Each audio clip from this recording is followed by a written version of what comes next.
Maharashtra superfast news चॅनलमध्ये आपले सहर्ष स्वागत आहे। का सत्याची धार लेखणीची महाराष्ट्रातील ताज्या आणि वेगवान बातम्या पाहण्यासाठी आपल्या हक्काचे चॅनल शेअर करा, लाईक करा आणि सबस्क्राईब करा। धन्यवाद। मुंबईची टायटॅनिक जेव्हा अरबी समुद्रात रामदास बोट बुडाली आणि 700हून अधिक जणांना जलसमाधी मिळाली। आजचे हे विशेष वृत्त। आजच्याच दिवशी अरबी समुद्राने गिळली होती मुंबईची टायटॅनिक। 17 जुलै 1947च्या त्या काळरात्रीची थरारक गोष्ट। आज 17 जुलै ठीक 79 वर्षापूर्वी आजच्याच दिवशी महाराष्ट्राच्या सागरी इतिहासातील सर्वात काळा, भीषण आणि काळजाचा थरकाप उडवणारा अपघात हा घडला होता।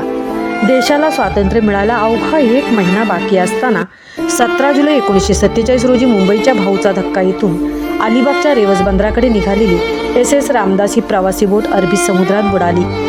या भीषण दुर्घटनेत 700हून अधिक प्रवाशांना जलसमाधी मिळाली होती। जागतिक स्तरावर गाजलेल्या टायटॅनिक जहाजाच्या दुर्घटनेसारखीच ही भीषण शोकांतिका असल्याने या घटनेला इतिहासकार मुंबईची टायटॅनिक म्हणून ओळखतात। 17 जुलै 1947चा तो दिवस गटारी अमावस्या, दीपपूजा। मुंबईत कामासाठी राहणारे कोकणातील चाकरमानी, कोळी बांधव आणि आषाढी एकादशी संपवून पंढरपूरहून परतणारे वारकरी आपल्या गावी जाण्यासाठी उत्सुक होते। पावसाळ्याचे दिवस असल्याने रस्त्याचे मार्ग खडतर होते आणि त्यामुळे जलप्रवासाला प्राधान्य दिले गेले। स्कॉटलंडमध्ये बांधलेली ही 406 टनाची SS रामदास ही बोट प्रवाशांनी तुडुंब भरली होती। अधिकृत आकड्यानुसार बोटीवर 713 प्रवासी आणि 28 कर्मचारी, परंतु प्रत्यक्ष ही संख्या याहीपेक्षा खूप जास्त असण्याची शक्यता वर्तवली जाते। सकाळी ठीक 8:05 सुमारास या बोटीने मुंबईचा किनारा सोडला। सुरुवातीला हवामान शांत होते, मात्र बोट अवघ्या 30 मिनिटात खुल्या समुद्रात पोहोचली आणि हवामानाने अचानक रौद्र रूप धारण केले। मुंबईच्या कुलाबा पॉईंटपासून साधारण 10 मैल अंतरावर उरण आणि अलिबागच्या दरम्यान समुद्रात काशाचा खडक नावाचे एक धोकादायक खडक आहे, ठिकाण आहे हे। याच खडकाजवळ ही बोट आली आणि आता निसर्गाचे एक तांडव सुरू झाले। समुद्रात अचानक आलेल्या भयानक चक्रीवादळामुळे 40 फुटांहून उंच राक्षसी लाटा उसळू लागल्या। एका महाकाय लाटेचा जोरदार तडाखा बोटीच्या एका बाजूला बसला, त्यामुळे प्रचंड घाबरलेले प्रवासी जीव वाचवण्यासाठी धावत बोटीच्या दुसऱ्या बाजूला गेले। प्रवाशांच्या या अचानक झालेल्या हालचालीमुळे बोटीचा समतोल पूर्णपणे बदलला आणि अवघ्या काही मिनिटातच SS रामदास बोट ही समुद्रात उलटली। त्याकाळी बोटीवर वायरलेस बिनतारी संदेश यंत्रणा नसल्याने बोट बुडाल्याची बातमी मुंबई प्रशासनाला किंवा मुख्य किनाऱ्यावर कोणालाच नव्हती। शेकडो लोक समुद्राच्या पाण्यात बुडत होते आणि लाटांशी झुंज देत होते।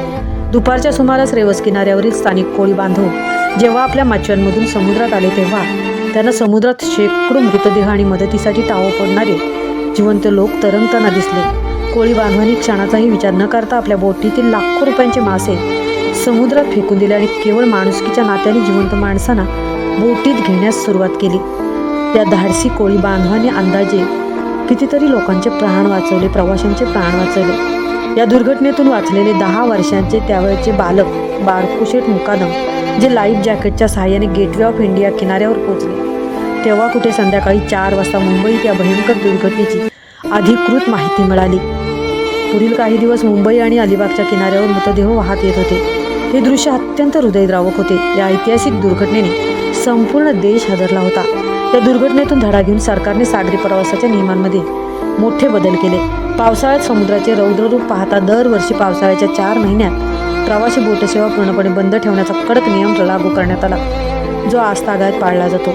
SS रामदासची ही दुर्घटना केवळ एक अपघात नव्हती, तर निसर्गाच्या कोपापुढे हातबल झालेल्या शेकडो निरपराध जीवांची ती एक कधीही न विसरता येणारी काळी आठवण आहे। आज या घटनेला 79 वर्ष लोटून गेली असली तरी अरबी समुद्राच्या लाटा जणू त्या निष्पाप जीवांची कहाणी अजूनही आपल्याला ऐकवत आहेत, असा भास होतो। Maharashtra superfast team, Mumbai.